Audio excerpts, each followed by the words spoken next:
always start by asking the CEO, what's keeping you up at night, right? What are we really here to achieve so that it makes your job easier?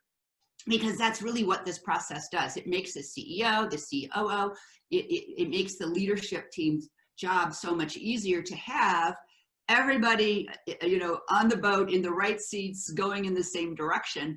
And it was that they didn't really understand the profit motive. They were so service oriented, which is a fabulous thing. And so that was a big mission back then, was to put the structure into place and to get the mentality aligned as to what business they were in, why they were doing it. And we were able to get the mission, vision, and the values kind of just chunked away so that they could then go about reinforcing it over the last couple of years. The distinction this year was that they had achieved so much that value rollout was one of their top strengths, whereas they didn't even know what values were when we started a couple years ago. So, you know, we take a look at what are the strengths, what are the challenges, and some of the same challenges existed.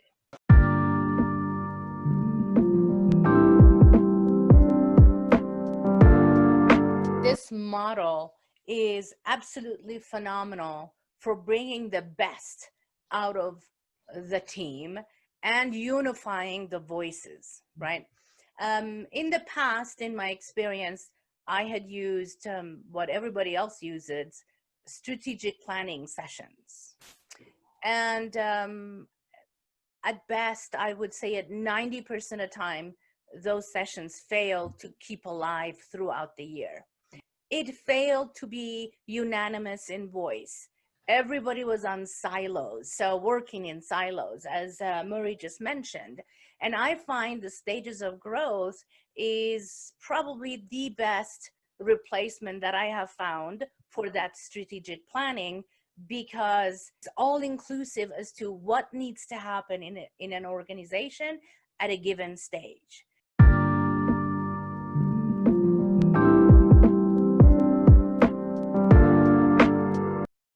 I've also found it's essential that they develop trust to be able to hand off, because sometimes when we're starting out at stage one, we just throw bodies at it to get the job done. So what I see to be the biggest challenge is that the CEO, the founder and CEO, is so vested in the day-to-day doing that she's not able to be the visionary. And that is what I find to be the most challenging part of stage one company going to stage two and beyond, that the CEO or, you know, owner, founder learns that I need to be the visionary to get it there. If I am the doer and I'm doing so much, I'm so integrated in the day-to-day actions, it'll be almost impossible for me to be able to successfully go from the stage one and grow to stage 2, 3, and beyond.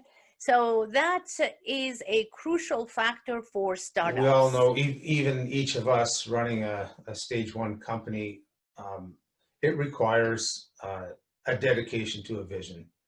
And it doesn't mean it can't change over time, but that's what starts it all. And getting up every day to work countless hours to realize that vision.